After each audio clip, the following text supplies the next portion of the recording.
नमस्कार दोस्तों, मैं doctor Komal Bahl. Welcome to my YouTube channel Shri Ayurveda. दोस्तों, आज के इस एपिसोड में हम पढ़ेंगे अष्टांग हृदय का सूत्र स्थान चैप्टर नंबर 12 यानी कि दोष भेदीय अध्याय। और मेरी कोशिश रहेगी कि अक्टूबर मिड तक मैं अष्टांग हृदय कंप्लीटली आपको यहाँ पे सारे लेक्चर्स जो है यूट्यूब पर दे दूँ। ठीक है, उसके बाद हम नेक्स्ट जो है बृहत्त्रयी की संहिता स्टार्ट करेंगे एंड जल्द से जल्द जो है हमारी इस फ्री ऑफ कॉस्ट की जो AIA PGT की कोचिंग है सिलेबस ख़त्म करके फिर MCQ सॉल्व करेंगे। तो चलिए स्टार्ट करते हैं चैप्टर नंबर 12 दोष भेदीय अध्याय। तो दोष भेदीय अध्याय में जो कि अष्टांग हृदय का चैप्टर नंबर 12 है, क्योंकि नाम भी आपको याद रखना ज़रूरी है। तो इसमें हम लोग बहुत ही बेसिक चीज़ें जो है पढ़ेंगे, जिसमें से क्वेश्चन आने के 200% चांसेस होते हैं। ठीक है, आप ये मान के चलिए कि ये आपके एग्ज़ाम की नींव है। आपने चाहे AIA PGT देना है या AMO देना है या CRA भी देना है, अगर नींव ही नहीं होगी तो मकान या बिल्डिंग या सपनों का महल नहीं खड़ा हो सकता। आप ऐसा मान के चलिए। ठीक है, तो दोष भेदीय अध्याय में सबसे पहले वात का विशेष स्थान, हम क्योंकि नाम ही बताता है दोष भेदीय अध्याय, तो इसमें हम दोष और उनके भेदों के बारे में पढ़ेंगे। तो वात का जो विशेष स्थान है वो क्या है? पक्वाशय। ठीक है, जो मेन वर्ड्स आपने याद रखने हैं। वैसे तो पक्वाशय के सराउंडिंग एरियाज में जो ऑर्गन्स हैं वो भी होते हैं, बट मेनली जो क्वेश्चन जहाँ से पूछा जाता है वो है पक्वाशय। वात का विशेष स्थान है पक्वाशय, पित्त का विशेष स्थान है नाभि और कफ का विशेष स्थान है उर।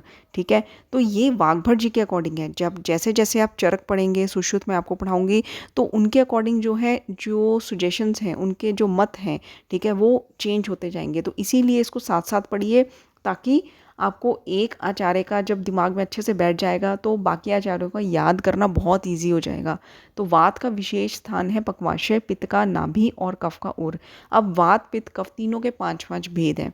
तो वात के 5 भेद: प्राणवायु, उदानवायु, व्यान, समान, अपान। ठीक है, तो प्राणवायु जो है इसकी स्थिति कहाँ पे होती है, क्या फंक्शन होता है? प्राणवायु जो है मूर्धा स्थित सिर में होती है, उरे कंठों में, बुद्धि में, हृदय में, और इंद्रिय चित्त धृक एंड स्टीवन करने में। ये इसके फंक्शंस भी साथ में बताए हैं कि जैसे कि स्पिट आउट थूकने में, स्टीवन में, शवथु में, उद्गार में, ब्रीदिंग में, निश्वास में, ठीक है, अन्न प्रवेश कृत, इनमें इसका कार्य होता है। ये इन सब फंक्शंस में हेल्प करती है। तो क्वेश्चन का क्या आता है कि अन्न को, जो हम खाना खाते हैं, ठीक है, वो माउथ से ईसोफेगस में जाता है और ईसोफेगस में से गट में जाता है, हमारे स्टमक में, फिर स्मॉल इंटेस्टाइन में। तो इन सब में जो हेल्प है वो कौन करता है? तो प्राणवायु जो है अन्न को जो है हमारे आमाशय तक पहुंचाने में हेल्प करती है।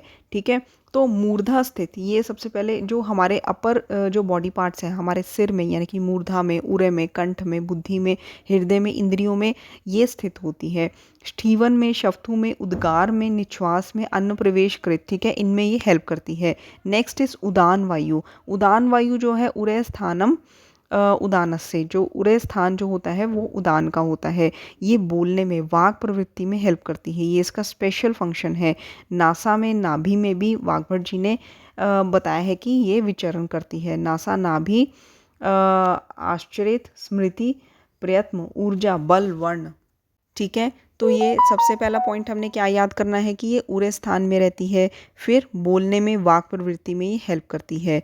ये नासा में रहती है, नाभि में रहती है, गल में रहती है, गले में। ठीक है, क्योंकि वाक प्रवृत्ति में हेल्प करती है तो ऑब्वियसली गले में भी रहती है।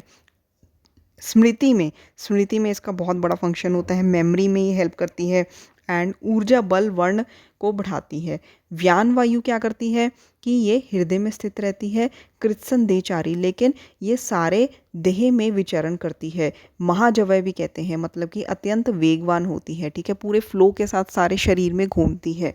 ठीक है, तो व्यान वायु जो है ये इसमें क्वेश्चन क्या आता है? देखिए, क्वेश्चन की पॉइंट समझने की कोशिश कीजिए कि क्वेश्चन कहाँ से आता है। ये आपको अगर पता चल गया तो आप जो है समझ लीजिए कि AIA PGT की प्रिपरेशन के बादशाह हैं। ठीक है, मैं आपको इतना तक कह देती हूँ, क्योंकि पूरा पूरा पढ़ने में कोई फ़ायदा नहीं होता। कहाँ से आना है क्वेश्चन, क्या की पॉइंट है, ये पता चल जाए तो इससे बड़ी और कोई बात नहीं होती। तो इसमें क्वेश्चन कैसे पूछा जाता है कि महाजवय किसको कहा गया है, कौन सी वायु को कहा गया है? तो इसका आंसर है व्यान वायु को।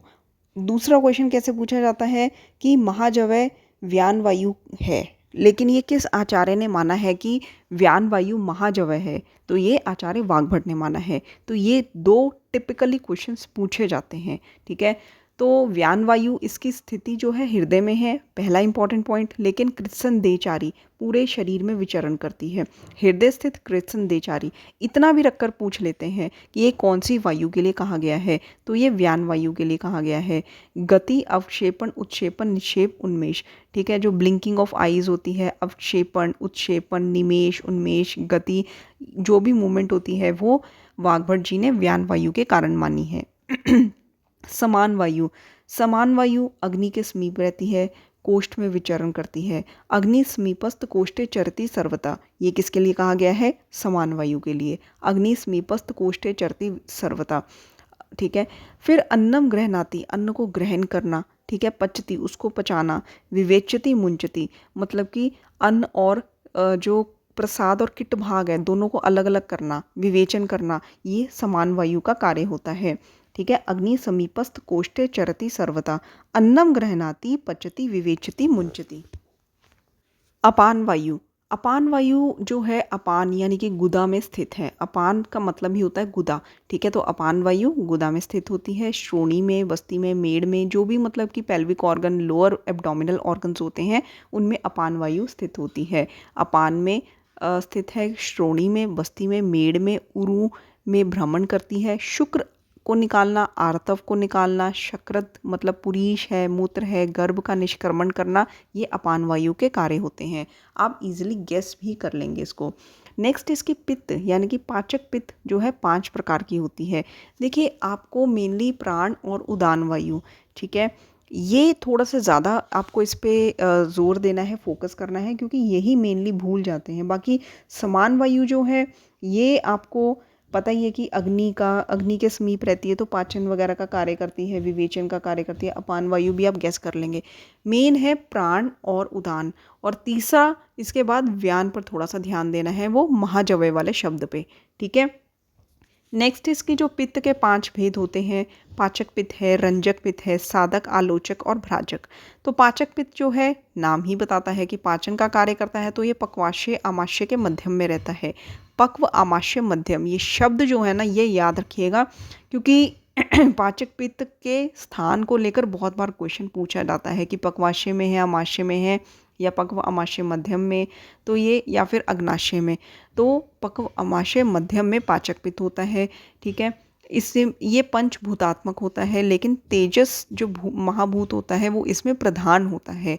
और देखिए जो पित्त होता है वो द्रव स्वरूप माना गया है, आचार्यों ने इसको लिक्विड फॉर्म में माना है, लेकिन ये कठिन स्वरूप वाला होता है पाचक पित्त। आचार्य वाग्भट ने पाचक पित्त को कठिन स्वरूप वाला माना है, ठीक है। ये सार और किट भाग का विभाजन करता है, ठीक है। शेष अलग प्रकार के जो पित्त होते हैं बाकी 4 पित्तों को बल प्रदान करने वाला होता है, ठीक है।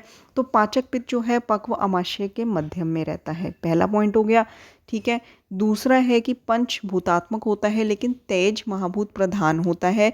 तीसरा है कि ये द्रव नहीं कठिन स्वरूप वाला होता है। फिर सार और किट का विभाजन करने वाला होता है। शेष पित्तों को बल प्रदान करने वाला होता है। रंजक पित्त जो होता है, रंजक पित्त जो है अमाशयस्थ रस का रंजन करता है, ठीक है। जो अमाशय में रस होता है उसको रंजन करना, ये रंजक पित्त का कार्य होता है, ठीक है। रस को ब्लड में, प्लाज्मा को ब्लड में कन्वर्ट करना, उसको रक्त वर्ण का करना, ठीक है। तो ये रंजक पित्त का कार्य होता है। साधक पित्त जो होता है वो हृदय स्थित होता है और बुद्धि और मेधा प्रदान करने वाला होता है। तो हमने ये पढ़ा कि व्यान वायु भी हृदय में स्थित होती है, लेकिन कृत्सन देचारी और साधक पित्त जो होता है ये हृदय में स्थित होता है। आलोचक पित्त जो है ये नेत्र स्थित होता है और दर्शन कर्म मतलब कि देखने में हेल्प करता है, विजन बनाता है, प्रदान करता है। भ्राजक पित्त जो है ये त्वचा में स्थित होता है, त्वचा को कांति युक्त करने वाला होता है। तो हमने क्या पढ़ा कि जो पाचक पित्त है वो पक्व, आमाशय, मध्यम में है, पाचन का कार्य करता है। रंजक पित्त रंजन का कार्य करता है, ये अमाशयस्थ रस का रंजन करता है। साधक पित्त हृदय में होता है, बुद्धि और मेधा प्रदान करता है। आलोचक पित्त नेत्र में स्थित होता है तो विजन प्रदान करता है। भ्राजक पित्त त्वचा में स्थित होता है तो कांति प्रदान करता है। इसके बाद नेक्स्ट है कि कफ के 5 भेद। कफ के 5 भेद कौन से होते हैं? अवलंबक, क्लेदक, बोधक, तर्पक, श्लेषक। ठीक है, अवलंबक है, क्लेदक है, बोधक है, तर्पक है और श्लेषक है। अवलंबक कफ जो होता है वो उरस्थ स्थित होता है, मतलब कि जो चेस्ट एरिया होता है, थोरैसिक एरिया होता है, तो उरय स्थान में स्थित होता है। और स्ववीर्य से त्रिक स्थान में भी स्थित होता है। ठीक है, तो ये 2 स्थानों पर बताया गया है। एक तो त्रिक स्थान में। त्रिक स्थान क्या होता है? ये एक जॉइंट एरिया होता है जहाँ पे हमारा सेक्रल रीजन है, ठीक है? वहाँ पे मतलब कि लोअर बैक में जो सेक्रल एरिया होता है वहाँ पे त्रिक स्थान होता है, ठीक है? जहाँ पे पेल्विक बोन्स जो है आपस में जॉइंट होती हैं, वहाँ पे त्रिक स्थान बताया गया है। तो वहाँ पे अवलंबक कफ होता है, उरय स्थित होता है। अन्नवीर्य से ये हृदय को धारण करता है और स्ववीर्य से त्रिक को धारण करता है। तो मतलब ये आपने याद रखना है कि हृदय में भी होता है, त्रिक में भी होता है, उरय स्थान में भी होता है। ठीक है, अंबुकर्म से ये सभी कफ स्थानों का अवलंबन करता है। और नेक्स्ट इज क्लेदक। क्लेदक कफ जो है ये आमाशय में होता है, ठीक है? और अन्न का संघात करता है, जो भी म्यूकस जो वॉल होती है स्टमक में, तो वो सारा क्लेदक कफ में हम लेंगे। तो अन्न संघात करने का काम, क्लेदन करने का काम ये क्लेदक कफ का होता है और ये आमाशय में स्थित होता है। बोधक कफ क्या होता है? बोधक कफ होता है कि ये हमारी जीभा में स्थित होता है, रसना स्थित है और रस का बोधन कराता है कि हमें पता चले कि कौन सा टेस्ट है। ठीक है, टेस्ट के बारे में ज्ञान कराने वाला बोधक कफ होता है। टेस्ट के बारे में रस का बोधन कराने वाला बोधक कफ होता है। तर्पक कफ होता है जो सिर में स्थित होता है, जिसे हम CSF, ठीक है, कहते हैं। तो सेरिब्रोस्पाइनल फ्लूइड ये तर्पक कफ के अंतर्गत आता है, सिर में स्थित होता है और ये इंद्रियों का तर्पण करता है। श्लेषक कफ ये संधियों में स्थित होता है, जो लुब्रिकेटिंग फ्लूइड होता है, साइनोवियल फ्लूइड होता है संधियों में, जॉइंट्स में, दैट इज श्लेषक कफ। तो ये संधि स्थित होता है और संधियों का संश्लेषण करता है, जॉइंट्स को लुब्रिकेशन प्रदान करता है। तो मेन इसमें अवलंबक कफ है, ये त्रिक रीजन में, हृदय एरिया में और उरय स्थित होता है और अपने अंबुकर्म से सभी स्थानों का, जितने भी कफ स्थान है उसका अवलंबन करता है। ठीक है, मतलब कि सभी कफ स्थानों को अपने अंबुकर्म से, क्योंकि इसके पास जो फ्लूइड जनरेट करता रहता है, तो वो सभी कफ स्थानों में फ्लूइड जो है देता रहता है। और क्लेदक कफ है, ये आमाशय में स्थित होता है, अन्न का संघात करता है, क्लेदन करता है। बोधक कफ रासना में स्थित होता है और ये रस का बोधन कराता है। तर्पक कफ सिर में स्थित होता है, इंद्रियों का तर्पण करता है। श्लेषक कफ संधियों में स्थित होता है और संधि का संश्लेषण करता है। नेक्स्ट इंपॉर्टेंट चीज़ है कि वात का चय, मतलब कि वात का संचय कैसे होता है, वात इकट्ठा होना कैसे शुरू होता है अपने स्थान में। तो वात का संचय कैसे होता है? एक गुण हमने वात वाला लेना है जो वात को बढ़ाए, और एक गुण हमने इसके ऑपोजिट लेना है जो इसको कम करे। तो ऐसे दो ऑपोजिट गुण वाले द्रव्यों का जब हम सेवन करेंगे तो वात का चय होना शुरू हो जाएगा। जैसे कि कोई ऐसा द्रव्य जो उष्ण वीर्य भी हो और रूक्ष गुण वाला भी हो, उष्ण वीर्य और रूक्ष गुण वाला भी हो, तो ऐसा द्रव्य जो है वात का चय करेगा। रूक्ष गुण वात को बढ़ाएगा, उष्ण गुण वात को कम करेगा। तो दो ऑपोजिट गुण वाले जो द्रव्य हैं उसका सेवन करने से वात का चय होगा। अब प्रकोप कैसे होगा? जब दोनों ही सेम गुण वाले द्रव्य, जो कि दो सेम गुण जो वात को बढ़ाते हैं, ठीक है, दोनों गुण शीतवीर्य और रूक्ष गुण, ठीक है, शीतवीर्य रूक्ष गुण युक्त द्रव्य सेवन करेंगे तो इसका प्रकोप हो जाएगा। शमन कैसे होगा? ऑब्वियसली उष्ण वीर्य और स्निग्ध द्रव्य का सेवन करने से। तो प्रकोप में भी आप गेस कर लेंगे, शीत वीर्य रूक्ष द्रव्य, ऑब्वियसली शीत वीर्य है, रूक्ष द्रव्य है, दोनों ही वात के गुण हैं, तो ऐसा द्रव्य सेवन करने से वात का प्रकोप होगा। शमन, वात के ऑपोजिट गुण वाले द्रव्यों का सेवन करने से वात का शमन होगा, जैसे कि उष्ण वीर्य और स्निग्ध वीर्य द्रव्य। और वात का संचय, चय में हमेशा ऑपोजिट गुण चलते हैं, ठीक है, एक गुण जो है वात के समान है, एक गुण जो है वात के अगेंस्ट है, ठीक है। तो उष्ण वीर्य और रूक्ष गुण वाला द्रव्य सेवन करने से वात का चय होगा। इसके बाद है पित्त का चय। तो वही सेम हमने रूल इसमें भी अप्लाई करना है कि एक जो द्रव्य है पित्त के समान, और मतलब एक गुण जो है पित्त के समान और एक गुण जो है पित्त के ऑपोजिट, मतलब शीत वीर्य वाला द्रव्य और तीक्ष्ण पदार्थ जो है पित्त का चय करेगा।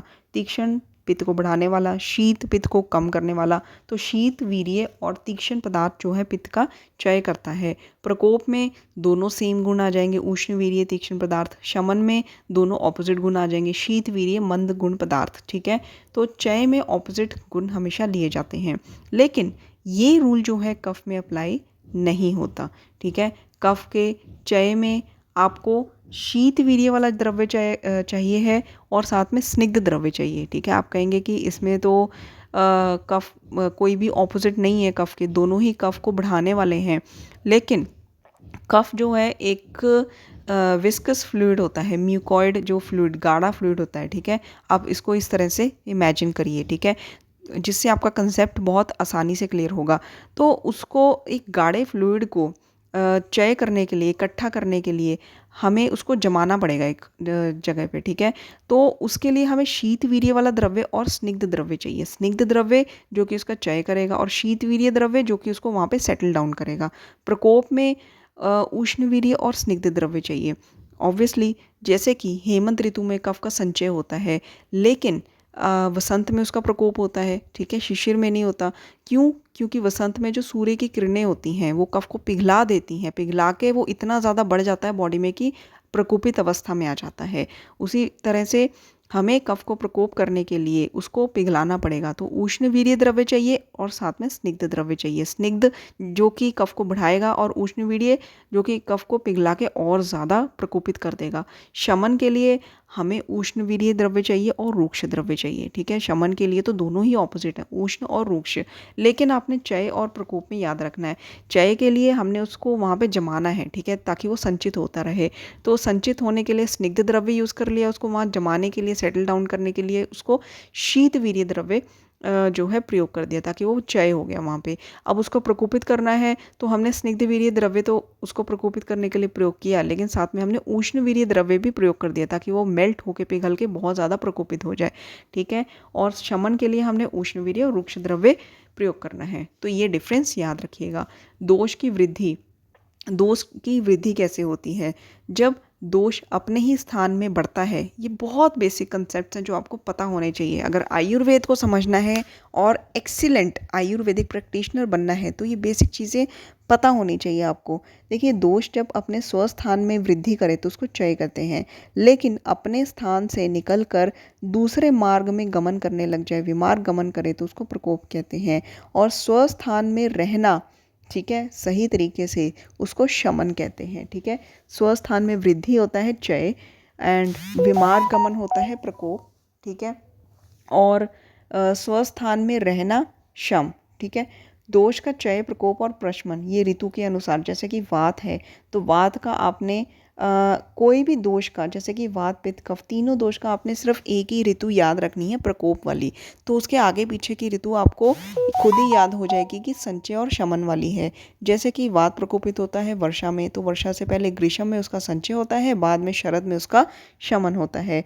फिर उसका पित्त का प्रकोप होता है शरद में, शरद से पहले वर्षा में उसका क्षय होता है और शरद के बाद हेमंत में उसका शमन होता है। और कफ का अगर हम प्रकोप देखें तो वसंत ऋतु में होता है। वसंत ऋतु से पहले शिशिर में कफ का संचय होता है। देखिए, वाग्भट ने शिशिर में कफ का संचय लिखा है, लेकिन आचार्य चरक ने हेमंत में कफ का संचय बताया है। ठीक है, तो वसंत से पहले शिशिर में कफ का संचय होता है और वसंत के बाद ग्रीष्म में कफ का शमन होता है। तो प्रकोप ऋतु कौन सी हुई? वसंत, उससे पहले शिशिर और बाद में ग्रीष्म। लेकिन आपको याद रखना है कि वसंत से पहले शिशिर जो है वाग्भट ने बताया है कफ के संचय के लिए, और चरक ने वसंत से पहले हेमंत बताया है कफ के संचय के लिए। अब मैं आपको बताऊंगी कि जो दोष प्रकोप होते हैं उसके क्या कारण होते हैं। मेनली दोष प्रकोप के सभी आचार्यों ने 3 कारण बताए हैं। ठीक है, अर्थ, साथ में संयोग, काल, कर्म का हीन, मिथ्या एंड अतियोग। ठीक है, मतलब कि काल का, कर्म का, हीन योग, मिथ्या योग, अतियोग। अर्थ साथ में संयोग, मतलब कि इंद्रियों का अपने अर्थ के साथ जो संयोग होता है उनका, वो भी हीन योग, अतियोग और मिथ्या योग। तो अर्थ साथ में संयोग एक ये हो गया, एक काल है और एक कर्म है। इन तीनों का हीन योग, मिथ्या योग, अति योग ही दोष प्रकोप का या किसी भी व्याधि की उत्पत्ति का कारण होता है। और कर्म के भेद कितने होते हैं? देखिए, कर्म के भेद 3 होते हैं, काय, वाचिक और चित्त। ठीक है। काय वाक चित भेदेन कर्माणि त्रिधा। एंड रोग मार्ग वेरी इंपॉर्टेंट।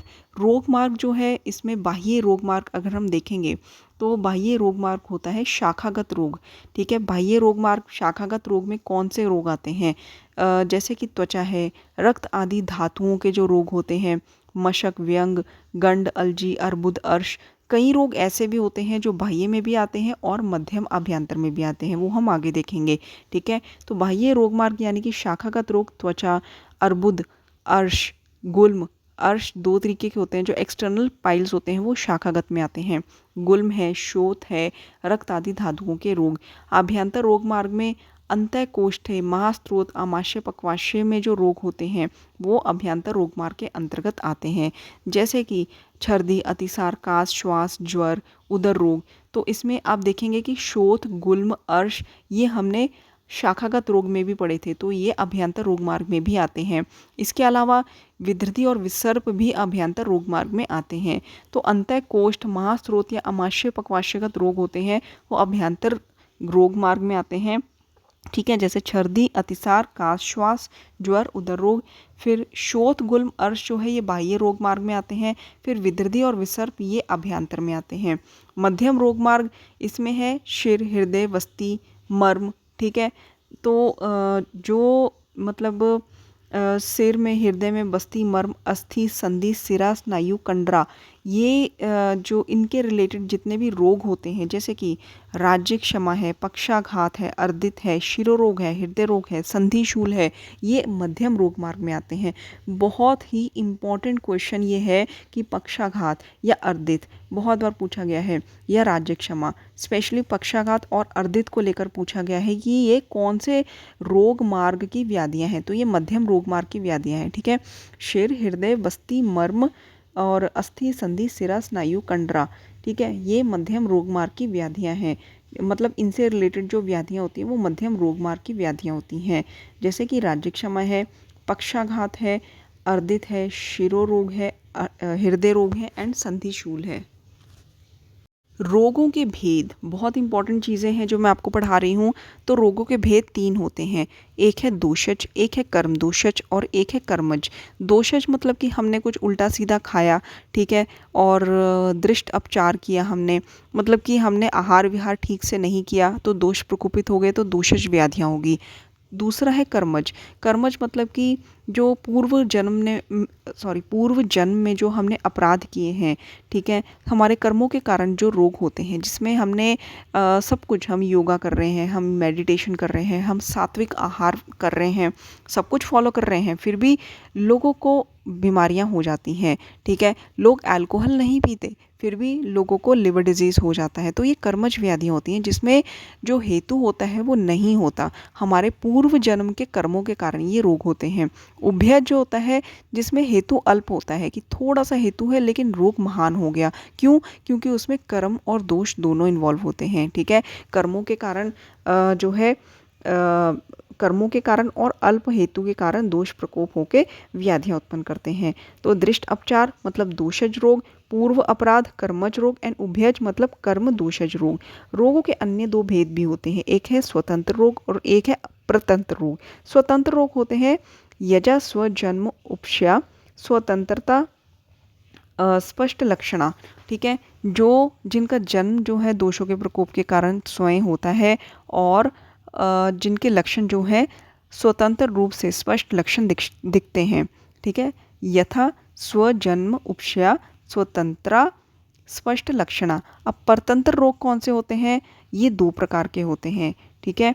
ये है पूर्वजा पूर्व रूप आख्या, पश्चात उपद्रवा। मतलब कि एक तो है कि जो दूसरे रोगों से उत्पन्न होते हैं, ठीक है, वो होते हैं परतंत्र रोग। वो कैसे? एक तो है कि पूर्व रूप के रूप में जो दूसरा रोग उत्पन्न हो गया वो है प्रतंत्र रोग। एक है कि पश्चात में, रोग के पश्चात में अगर हमने पेशेंट का ट्रीटमेंट नहीं किया तो उसको कॉम्प्लिकेशंस हो जाते हैं, तो वो एक उपद्रव के रूप में भी उत्पन्न होते हैं। तो परतंत्र रोग जो है, एक है पूर्वजा पूर्व रूप आख्या, मतलब कि पूर्व रूप के रूप में उत्पन्न होते हैं, और दूसरा है पश्चात उपद्रवा। ठीक है। दोष भेद विकल्प, दोष भेद विकल्प मतलब कि दोष जो होते हैं, ठीक है, इनके विकल्प कितने होते हैं? 63। आचार्य ने 62 भेद बताए हैं दोषों के, और वाग्भट ने वात पित्त कफ सम भेद से एक और एक्स्ट्रा ऐड करके 63 विकल्प बताए हैं दोषों के। तो दोषों के भेद जो है इनके 63 बताए हैं वाग्भट ने। उन्होंने वात पित्त कफ को सम भेद से, मतलब जो जब तीनों दोष इक्वल होते हैं, सम होते हैं, वो एक भेद एक्स्ट्रा मान के 63 माने हैं। चरक ने 62 भेद बताए हैं। तो यहाँ पे हमारा ये चैप्टर जो है फिनिश होता है। इसको बहुत ही अच्छे से पढ़िएगा, and it's very very very very important chapter. और इसमें से क्वेश्चन जो है आता ही है, ये मान के चलिए, किसी भी आयुर्वेदिक कॉम्पिटिटिव एग्जाम में। Thank you so much.